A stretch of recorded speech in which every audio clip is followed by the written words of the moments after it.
Some memories do not arrive with images. They arrive as a feeling, sudden, intimate, and impossible to explain.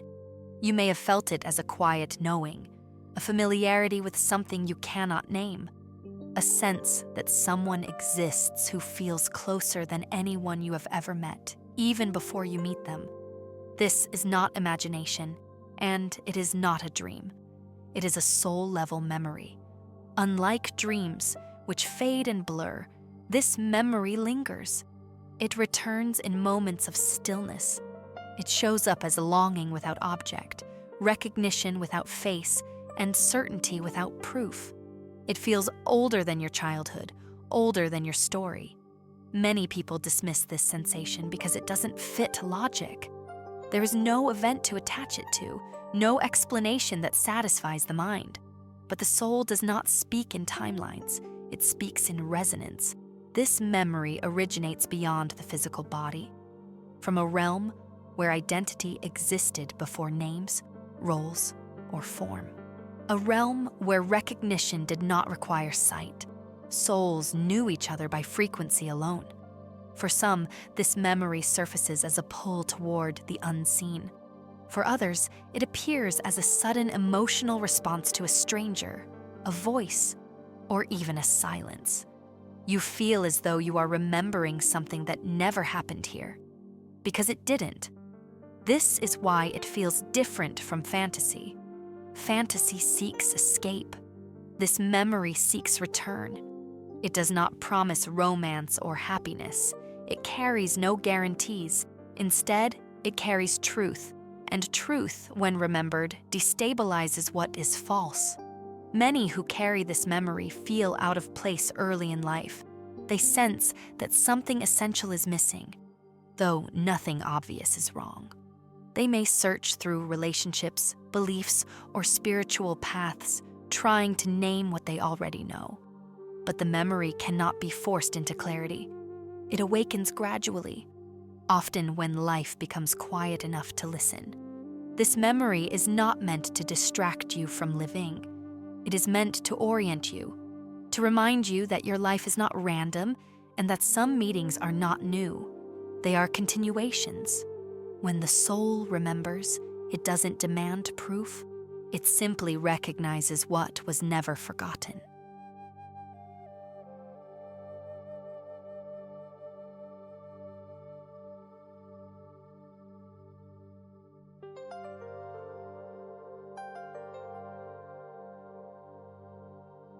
Astral projection is often misunderstood as something mystical, rare, or dangerous. But at its core, it is neither dramatic nor exotic. It is simply the soul remembering how to move without the body. Before language, before form, before identity was shaped by a name, the soul communicated through presence, through awareness, through vibration. Astral projection is not an escape from the physical world. It is the soul's native way of perceiving reality. In this state, there is no separation between observer and experience. You do not go somewhere. You become aware of a layer of existence that has always been there. Time loosens, boundaries soften, the sense of I expands beyond the body. This is why many astral experiences feel strangely familiar. Not new, but remembered. The soul is not learning something. It is returning to a natural state it once knew intimately. In the soul plane, communication does not rely on words. There are no conversations as we understand them. Instead, there is immediate understanding. Recognition happens instantly without explanation. Truth is felt, not described.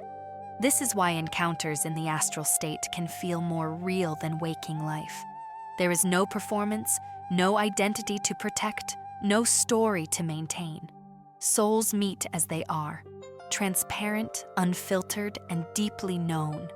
For twin flames, this realm is where recognition first occurs. Not as lovers, but as reflections of the same origin. They do not seek each other. They simply recognize resonance.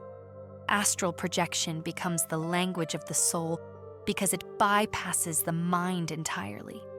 There is no analysis, no doubt, no need to interpret. What is known immediately. This also explains why many people struggle to describe these experiences afterward. Language feels insufficient.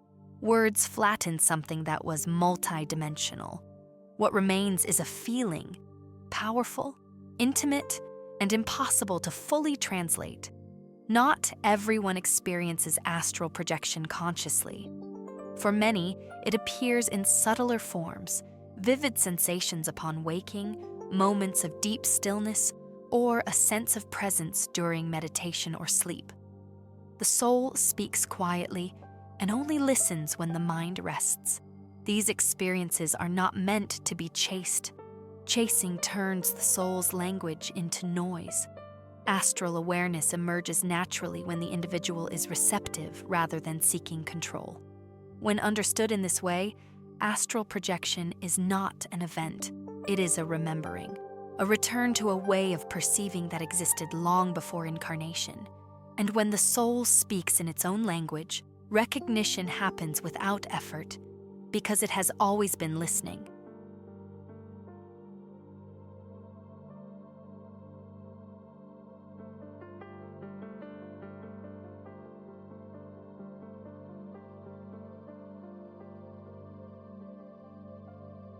The soul plane is not a place in the way the mind understands place. It has no geography, no distance, no direction. It is a field of awareness, a realm where existence is defined by frequency rather than form. In this realm, identity exists without names. There are no labels, no histories, no roles to perform. A soul is not recognized by appearance or story, but by resonance. You do not ask who someone is, you feel who they are. This is why recognition in the soul plane is immediate. There is no introduction, no uncertainty. When two souls meet, knowing arises instantly, not through thought, but through alignment. It feels like remembering something that was never forgotten. Here, identity is not constructed, it is revealed. Without names, there is no hierarchy, no past, and no future. Everything exists in a continuous now. Souls are not defined by what they have done, but by what they carry: intention, awareness, and purpose. This is where twin flames recognize each other most clearly, not as partners or lovers, but as mirrored expressions of the same source. Their recognition is not emotional at first. It is structural, a recognition of sameness within difference. In the soul plane, separation does not exist in the way it does on Earth. Individuality remains, but without the fear of loss. Souls can be distinct without feeling disconnected. They can move independently without forgetting each other. Communication in this realm is direct. There are no questions because nothing is hidden. Understanding happens all at once, like an entire truth arriving in a single moment. There is no need to explain.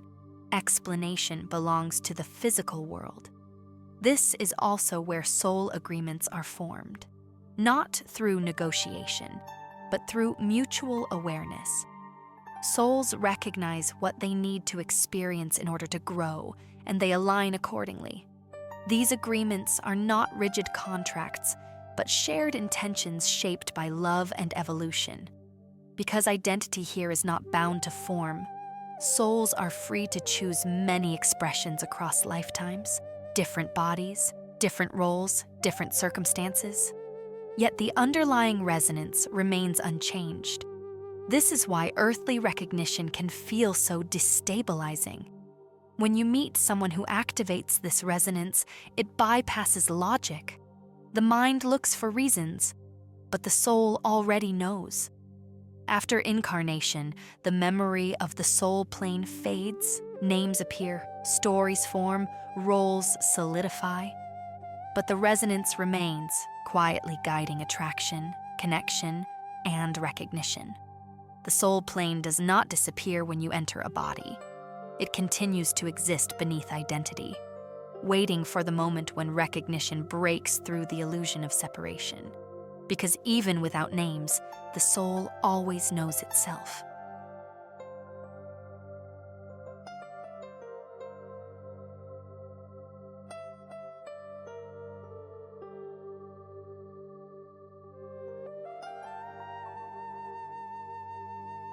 Before bodies, before names, before time began to move in one direction, there was a meeting that did not need words. Twin flames do not meet for the first time on Earth. They recognize each other long before incarnation, in a state where identity exists without form and love exists without attachment. This meeting does not happen as a romantic moment. There are no promises of togetherness, no visions of shared futures. Instead, there is recognition, clear, calm, and unmistakable. A knowing that this soul carries the same origin, the same fundamental frequency. In the soul plane, twin flames do not experience longing. Longing belongs to separation. Here, there is only alignment. They perceive each other not as missing pieces, but as mirrored expressions of the same essence, choosing different paths. This recognition often brings clarity rather than emotion. Twin flames see how their energies complement, challenge, and awaken each other. They understand that their connection will not exist to comfort the ego, but to catalyze growth. Before incarnation, souls are aware of what the physical world will demand. They know that memory will fade, that identity will fragment, and that fear will arise. The meeting between twin flames becomes a moment of shared intention, not to remain together, but to remember each other when the time is right. This is where the agreement forms, not an agreement for union, but for activation. They may choose different families, cultures, and environments. One may experience safety, the other, instability. One may awaken early, the other, later. These differences are not accidents. They are designed to create contrast and expansion. In the soul plane, twin flames understand that recognition on Earth will be disruptive. It will challenge beliefs, dissolve identities, and expose unhealed wounds. They do not underestimate the intensity, yet they choose it anyway because awakening cannot occur without friction. There is no promise that they will remain together in human form. There is no guarantee of timing, harmony, or permanence. What exists instead is trust. Trust that recognition itself will serve the greater evolution of both souls. After incarnation, this meeting is forgotten consciously, but its imprint remains. It becomes the unexplainable pull, the instant familiarity, the feeling of I know you without reason. When twin flames meet again on Earth, it often feels like the collision of two worlds. The body reacts, the nervous system awakens. The mind struggles to understand what the soul already remembers. The purpose of that pre-incarnational meeting was never to ensure reunion. It was to ensure remembrance. And once remembrance occurs, the journey truly begins.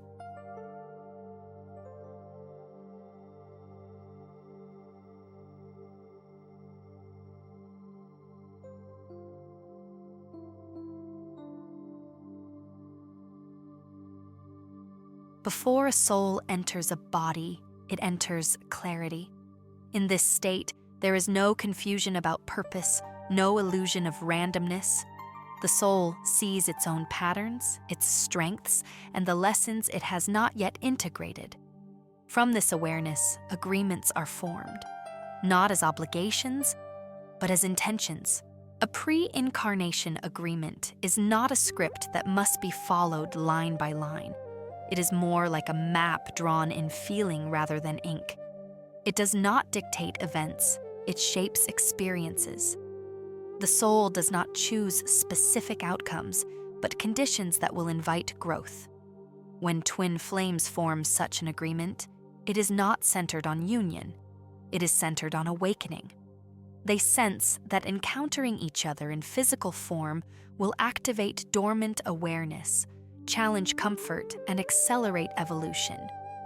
These agreements often include contrast. One soul may choose a path of responsibility, structure, and containment. The other may choose chaos, freedom, or emotional exposure. Each becomes the catalyst the other needs, not to complete them, but to reveal what remains unconscious. Importantly, these agreements are mutual. No soul is assigned to suffer for another. Each agrees because each sees value in the experience. From the soul's perspective, challenge is not punishment, it is opportunity. Once incarnated, the agreement is not remembered as information. It is remembered as sensation, as attraction, as resistance, as familiarity, as intensity that cannot be explained by logic. This is why meeting a twin flame often disrupts life. The agreement begins to activate, pulling both souls toward awareness whether they are ready or not. The mind may resist, but the soul recognizes the moment. Yet free will remains intact. The agreement does not override choice. It creates crossroads, not conclusions. Each soul can choose how deeply they engage with the lesson, how consciously they respond, and whether they repeat or integrate the experience. Some agreements are fulfilled through togetherness, others through separation, some through brief encounters that leave permanent impact. Completion is measured not by relationship status, but by inner change. It is also possible for one soul to engage the agreement more fully than the other. This does not mean failure. It means the timing of awareness differs. The agreement remains available until the lesson is lived. What makes these agreements sacred is not their intensity, but their intention. They exist to restore sovereignty, not dependency. To awaken truth, not attachment. When the agreement has served its purpose, the pull softens. The charge dissolves. What remains is clarity and often gratitude, because the soul does not measure success by union. It measures success by consciousness. And when consciousness is achieved, the agreement is complete.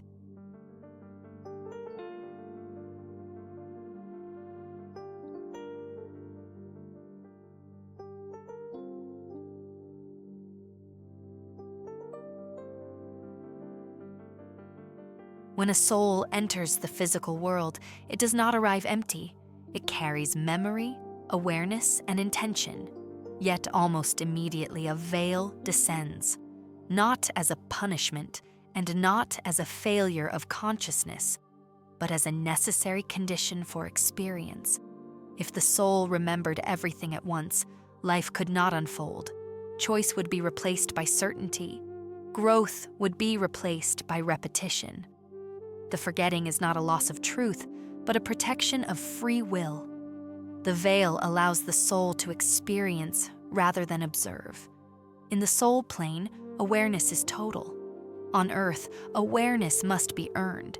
It develops through contrast, challenge, and emotion. Forgetting creates space for discovery. It allows the soul to encounter itself anew, without the weight of pre-existing knowledge. This is especially important for twin flame connections.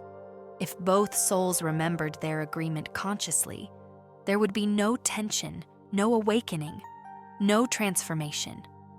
Recognition would be immediate, but growth would be minimal.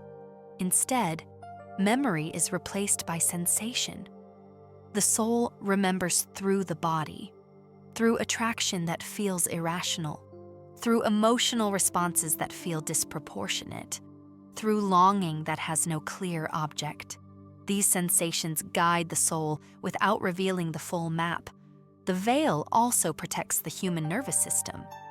Pre-incarnational awareness is vast, expansive, and nonlinear. The physical body is not designed to hold that level of information all at once.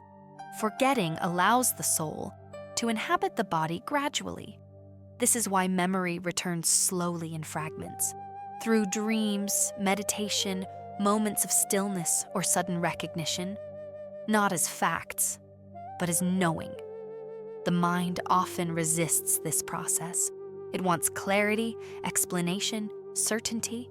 But the soul unfolds differently. It reveals only what can be integrated. Importantly, the veil is not absolute. It thins during moments of transition. Emotional upheaval, spiritual awakening, loss, or profound love. These moments destabilize identity enough for deeper memory to surface. Meeting a twin flame often acts as such a catalyst. The nervous system reacts first. The body recognizes before the mind can interpret. Old memories stir without forming images. This partial remembering is intentional. The soul does not want to overwhelm the self. It wants to invite awareness through lived experience. Eventually, as lessons integrate, the need for the veil diminishes.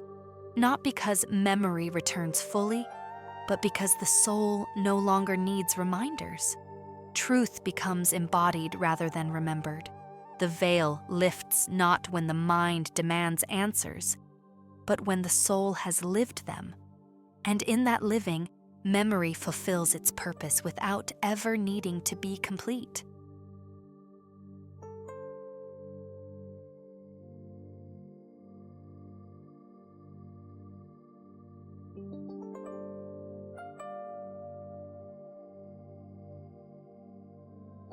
There is a moment when something ancient stirs. It doesn't announce itself. It doesn't explain. It simply activates. When two souls who share a pre-incarnational agreement meet on Earth, recognition happens beneath awareness, long before the mind can name it. This recognition is not about attraction alone. It is about resonance. The nervous system responds first. A sudden intensity, a feeling of exposure, a sense that something irreversible has begun. The body knows before thought arrives. At this point, the agreement reactivates, not as memory but as movement. Old patterns surface, emotions intensify. Life begins to reorganize around the encounter. Things that once felt stable may suddenly feel misaligned. Truths long avoided push to the surface. This is why meeting a twin flame rarely brings immediate peace. It brings clarity, and clarity, at first, can feel like disruption. The agreement does not seek comfort, it seeks awakening. Each soul becomes a mirror, reflecting what the other has not yet integrated: wounds, fears, strengths, and unclaimed sovereignty. The reflection is precise, often uncomfortable and impossible to ignore. Many mistake this intensity for destiny demanding union, but the agreement is not activated to ensure togetherness. It is activated to accelerate consciousness. When recognition occurs, free will becomes more important than ever. The agreement opens a door, but it does not push anyone through it. Each soul chooses how to respond, with awareness or resistance, with presence or avoidance. Some respond by chasing the feeling, trying to recreate the initial recognition through control, attachment, or pursuit. Others retreat, overwhelmed by the depth of what has been activated. Both responses are part of the awakening process. What matters is not the behavior, but the learning. As the agreement unfolds, illusions begin to dissolve. Expectations fall away. The idea of completion through another starts to weaken. What remains is a call inward toward integration rather than dependence. This phase often brings cycles of connection and separation. These cycles are not punishments, they are pauses, spaces where each soul integrates what has been revealed. Over time, if awareness deepens, the intensity softens, the pull transforms. What once felt urgent becomes steady. What once demanded resolution becomes spacious. The agreement completes itself not when two people stay together, but when both can stand whole. Earthly recognition does not guarantee a shared life. It guarantees an invitation to remember who you were before fear, before forgetting, before the story began. And whether that invitation leads to union, release, or quiet integration, its purpose remains the same: awakening lived, not imagined.